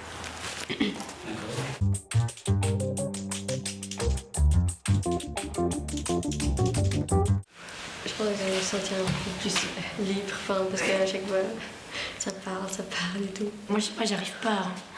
Même quand ma propre mère m'enlève mon téléphone, mais je pète un câble, je peux pas. Parce qu'avant, quand il n'y avait pas les réseaux sociaux, quand on sortait dehors, on était 10 à 15 jeunes qu'on jouait. Maintenant, on sort, il n'y a personne. Ouais. Moi, j'aurais bien aimé sans Internet.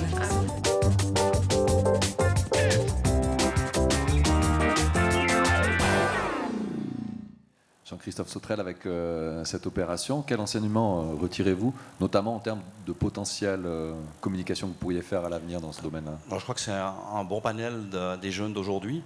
On voit que d'un côté, ils sont parfaitement conscients des risques de leur présence sur les réseaux sociaux, puis d'un autre côté, ils ne peuvent pas s'en passer.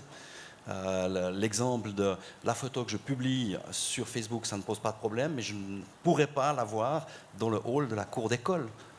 Simplement ça, cette différence entre quel est mon réseau, mes contacts, mes connaissances, et ça nous conforte dans l'idée qu'on doit absolument poursuivre ces campagnes de prévention auprès des jeunes autour de l'identité numérique, parce qu'une fois qu'on intervient, quand les dégâts sont là, c'est trop tard. Il y a déjà des victimes, il y a déjà des familles qui sont bouleversées.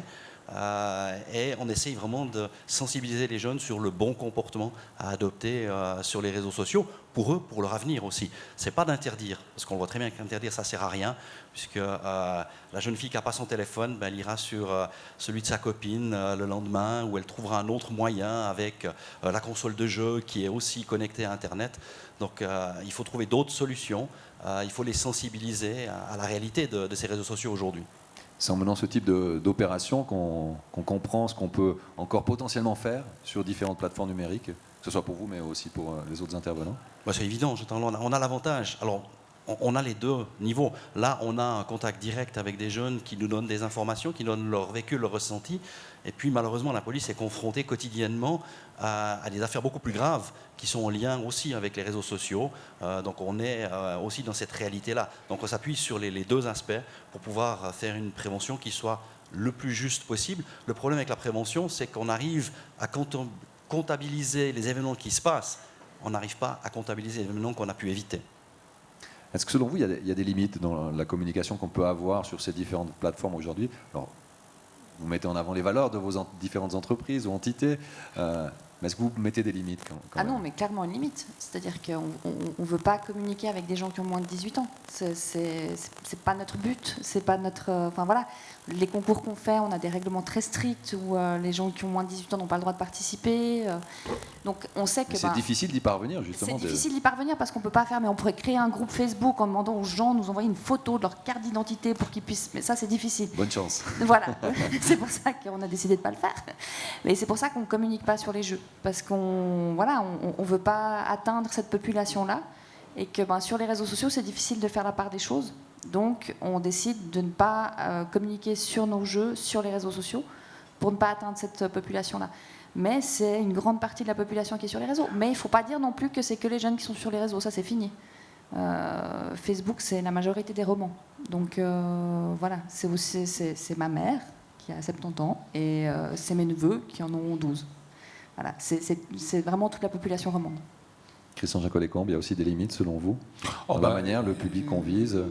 Oui, chez nous c'est clair déjà, les limites c'est une certaine forme de discrétion et de confidentialité par rapport au secret bancaire qui n'est pas encore tout à fait mort, en tout cas on s'en rend compte si on le trahit, on a encore bien des ennuis. Donc là il faut faire attention par rapport à ça. Et puis pour le reste, je pense qu'effectivement c'est pas l'idée, en tout cas pas pour une entreprise comme nous, d'avoir la plus forte audience possible, d'avoir l'audience la plus large possible. Non, je crois que c'est des outils qui sont utilisés dans un registre spécifique. Et là, on essaye d'être aussi efficace et aussi utile que possible. Mais l'idée n'est pas de faire un plébiscite et d'aller de courir en avant. Myriam Pichard, selon vous? The sky is the limit. Non, je ne vois pas de limite dans le tourisme, en tout cas, une fois que ça reste dans ce qui peut être fait en public, voilà, j'imagine. Je ne vois pas de limite, non. C'est vrai que dans l'écriture ou dans la créativité, on peut aller un peu n'importe où, quelque part. Je crois, oui, si on ne met pas en danger nos acteurs et puis nos futurs clients, je pense que non, je vois pas les limites, sincèrement. Les réseaux posent leurs propres limites aussi. Hein. Il y a un certain nombre de règles qui sont imposées par eux et face auxquelles plient des acteurs extrêmement importants. Vous avez vu le changement fondamental de Playboy qui a été annoncé il y a quelques semaines, qui renonce à la nudité dans ses journaux parce que avec ça, il n'y avait pas moyen d'être présent sur Facebook. Donc c'est une victoire pas négligeable, ça va loin. Je me permets de rebondir. Nous, on a eu un cas peut-être limite que j'ai partagé avec mes collègues de la formation Savi. Notre hashtag Diableret était tellement populaire qu'on a eu des photos de nus dans nos filtres avec le hashtag Diableret. Donc là, ça, c'était un petit peu plus dérangeant de se dire le hashtag est tellement sympa qu'on se met nu avec ce hashtag-là. Donc voilà. Mais finalement, on n'a rien fait et le réseau social de lui-même a supprimé ces photos.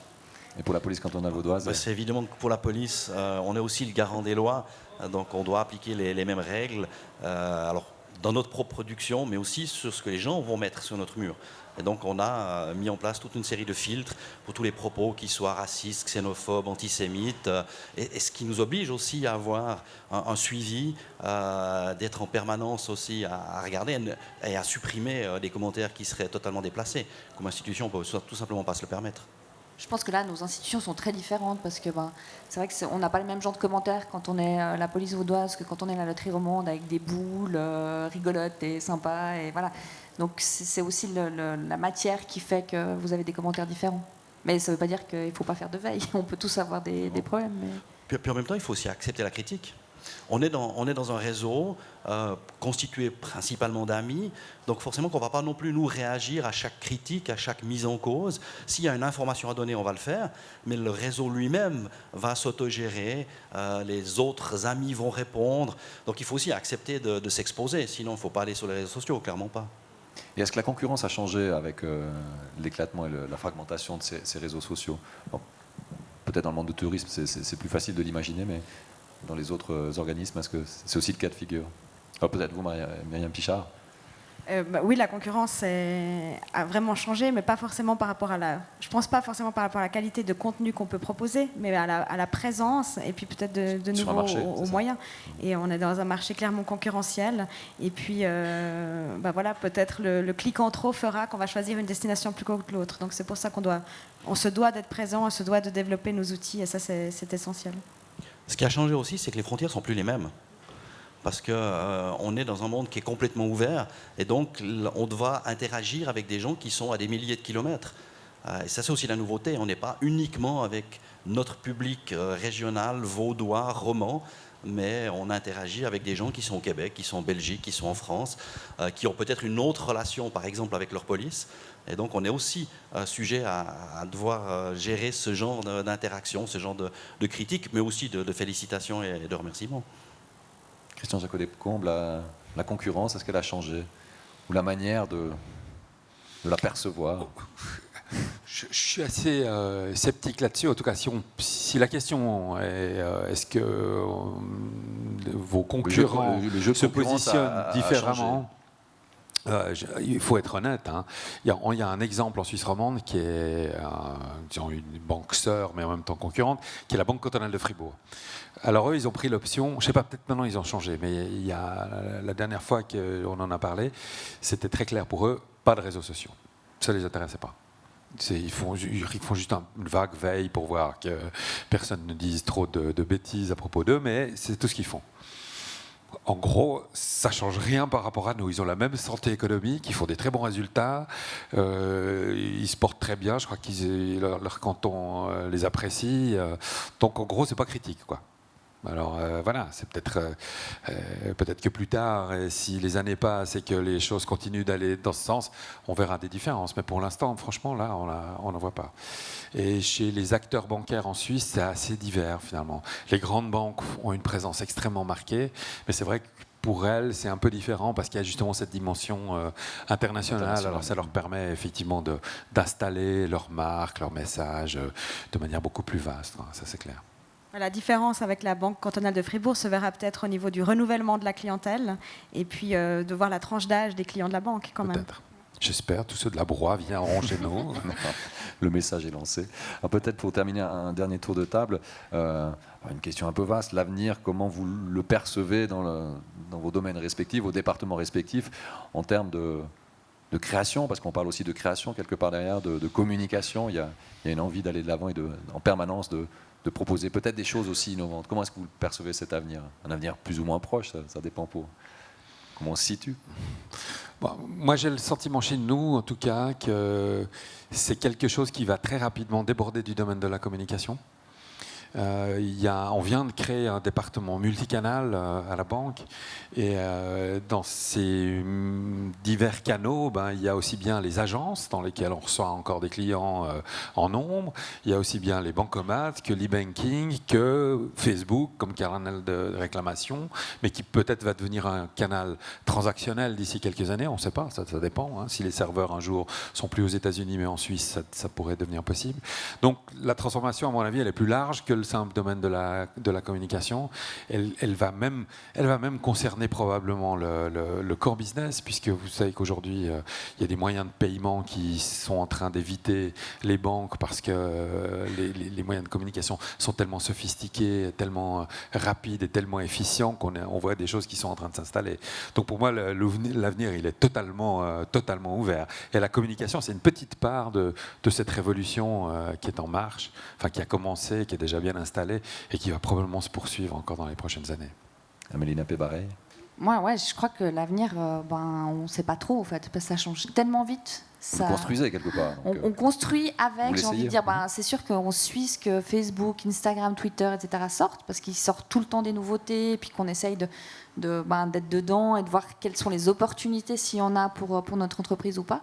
Donc on suit ça, et puis en même temps, l'avenir, c'est notre créativité, et puis c'est de voir où on peut aller. Donc Moi, je dis toujours au sein de la loterie romande, ce qu'on fait aujourd'hui, c'est pas ce qu'on fera dans un an. Mais on essaye de suivre une stratégie, mais on essaye aussi de suivre ce qui se fait. Donc c'est ça qui est difficile. Donc voilà, on essaye de toujours être à la pointe et puis de suivre ce qui se fait, d'être au mieux. Mais je suis incapable de vous dire quel sera l'avenir. On verra. Myriam Pichard. Je rejoins assez Amélie, l'avenir c'est notre créativité. C'est vrai qu'avec les médias sociaux, on a l'impression d'être dans un train et puis on suit le train. Si on le regarde passer, ça ne va pas fonctionner. Par contre, je tiens quand même à préciser qu'il n'y a pas que les réseaux sociaux, il n'y a pas que le web, et puis que continuer à avoir un marketing mix, c'est quand même extrêmement important pour ne pas ignorer complètement nos clientèles qui ne seraient pas connectées, parce que oui, il y en a encore quand même. Et puis que voilà, les supports papier, les médias, l'affichage public, etc., ça reste quand même des outils qu'on ne doit pas ignorer, avec lesquels on continue de travailler. Voilà. Et pour terminer, Jean-Christophe Sautrel. Je pense qu'on ira de plus en plus vers une proximité digitale 2.0. Malheureusement, aujourd'hui, si vous avez besoin de la police pour une urgence, il n'y a que le 117. On est en train de réfléchir à adapter nos centrales pour pouvoir, ne serait-ce que prendre un SMS, de pouvoir communiquer avec les gens avec d'autres moyens que la téléphonie. Il y a des exemples très concrets lors de grosses intempéries, notamment en Belgique, où la seule manière de communiquer pour les gens, c'était plus la téléphonie, c'était même pas le SMS, c'était les réseaux sociaux, notamment Twitter. Et là, la police a beaucoup communiqué avec les gens pour les rassurer, pour expliquer les comportements adoptés, pour pouvoir atteindre des victimes par ces moyens-là. Donc on doit vraiment aller dans cette direction, y compris au niveau de la relation plus opérationnelle pour nous, et puis d'une manière plus en lien avec les relations publiques, le recrutement. On va aussi développer maintenant, par exemple en 2016, une présence sur Instagram où on pourra suivre les policiers sur le terrain au quotidien. Donc on travaille aussi dans ce sens-là. Très bien, merci beaucoup. Alors on va passer la parole aussi à la salle. On a beaucoup parlé ici, donc on va voir s'il y a encore des questions. Donc n'hésitez pas à vous manifester. Il y a une question juste devant, voilà. Oui, bonjour. Merci en tout cas pour la fraîcheur, l'authenticité et la transparence de vos propos. Venant d'institutions, ce n'est pas toujours évident. J'avais une question concernant ce que vous faites finalement pour motiver vos propres collaborateurs à participer à vos actions sur les réseaux sociaux. Est-ce qu'il y a aussi une transparence par rapport à ça, ou il y a des freins? Dites-moi un peu.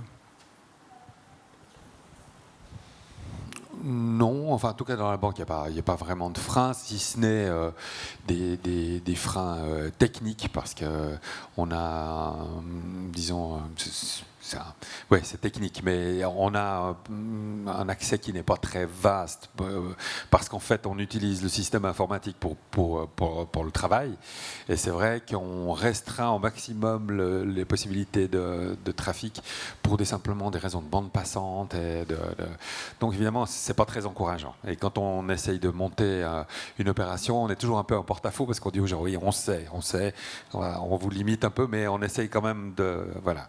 Alors on a une réunion annuelle, par exemple, qui va rassembler toute la banque dans un mois et demi. Et on a mis un fil Twitter sur l'écran, de manière à ce que justement les collaborateurs puissent un peu interagir avec ce qui se passe, que ce soit pas juste le top management qui délivre ses messages, mais qu'il y ait une possibilité de retour. Alors bon, ben là, ça va, parce que ça se fait hors de la banque, ça se fait avec des moyens qui sont autonomes. Mais c'est vrai qu'on est un petit peu dans cette situation particulière où on est quasiment obligé de demander aux gens d'utiliser leurs moyens privés pour participer à la communication de la banque, parce que pour le reste, c'est un petit peu bloqué pour des raisons de sécurité. Vous savez aussi que dans le domaine, on craint aussi un petit peu les fuites de données en Suisse depuis l'affaire Falciani. On est un peu prudent par rapport à ça. Donc voilà. Puis pensez bien que pour la police, la situation est aussi un tout petit peu différente. Même si nous, on essaye de promouvoir l'image et d'expliquer aux gens comment ça se passe, on ne peut pas demander aux collaborateurs de le faire librement. Là, on est dans le cadre d'enquêtes pénales les policiers sont soumis au secret de fonction, donc eux ne peuvent pas communiquer librement sur leur activité professionnelle. Par contre, je le vois depuis plus de 15 ans, chaque année, je vois les nouveaux collaborateurs qui arrivent. Ce n'est pas à eux qu'on doit apprendre à utiliser les réseaux sociaux, c'est plutôt l'inverse. C'est eux qui ont beaucoup à nous apprendre de ce côté-là. C'est la génération Y, c'est des gens qui sont hyper connectés. Donc là, on est plutôt des fois tendance à freiner un tout petit peu en disant, voilà, votre vie privée c'est une chose, la vie professionnelle c'en est une autre. Vous ne pouvez pas diffuser n'importe quelle information concernant votre activité professionnelle. Donc on doit vraiment aussi sensibiliser les gens à ça, malheureusement. Nous, c'est sûr que voilà, ils peuvent pas non plus communiquer tout et n'importe quoi sur leur activité professionnelle. Par contre, on a un encart sur intranet où on leur montre ce qu'on fait et puis aussi on leur demande de participer à ce qu'on fait. Notamment, on fait un post régulier sur Facebook et sur Instagram qui s'appelle En balade avec l'euro. Notre hashtag officiel, c'est avec l'euro pour montrer notre citoyenneté et puis le fait qu'on est avec les gens. Et puis En balade avec l'euro se doit, vu qu'on est romand, de montrer des images de toute la Suisse romande. On est 2 pour s'occuper des réseaux sociaux. On ne peut pas aller dans le Jura, à Fribourg, etc. tout le temps. Donc, on a fait un vrai appel aux gens, aux collaborateurs en leur disant si vous avez des photos de vos balades, n'hésitez pas, envoyez-les nous. Alors, ils ne les partagent pas eux directement, ils nous les envoient. Et puis, nous, on les partage derrière. Voilà. Et puis, ça permet aussi de montrer aux gens que eux aussi sont la loterie romande et puis qu'ils peuvent aussi nous aider à faire notre communication sur les réseaux sociaux. Et ils nous aident bien. Tu vas recevoir des photos des Diablerets, je pense. Non, nous, je voulais répondre aussi, on est un petit peu moins, on n'a qu'une trentaine. Alors ça fonctionne à la compétition, c'est le cas le poste avec le plus de taux d'engagement. Ça marche pas mal. Puis sinon, au niveau des collaborateurs, on a quand même essayé de créer un groupe Facebook fermé où on partage des informations. Mais par contre, on n'a pas encore passé le pas de se dire tu dois avoir lu ce contenu. C'est plutôt du contenu informatif sur la branche, voilà, un nouveau télécabine dans une autre station ou notre station téléjournal. C'est plutôt ce genre de choses, mais ça marche finalement assez bien. Pas encore suffisamment, mais assez bien. Voilà, j'espère que ça a répondu à votre question. Une autre question ? Non, moi je crois que vous avez été clair, précis et limpide. Mesdames, Messieurs, surtout merci. très long. Très long. C'est pour ça qu'il n'y a plus de questions. Il ne bouge plus, il ne respire plus. Là. Non, en tout cas, merci beaucoup, Mesdames, Messieurs, d'être venus sur ce plateau pour nous parler donc, de votre positionnement en termes de 2.0. Merci beaucoup. Merci à vous. Voilà, nous sommes au terme de cette dernière conférence. J'espère que donc, durant ces 3 jours, nous avons pu apporter quelques clés de compréhension dans cet univers du digital. Ne partez pas, on se retrouve tout à l'heure, c'est à 19h30, il y aura la cérémonie donc, de remise des prix. Vous connaîtrez donc à ce moment-là les grands gagnants de cette 2e édition du Swiss Web Programme Festival. Donc on se retrouve tout à l'heure, ici même, à 19h30. À tout à l'heure, merci.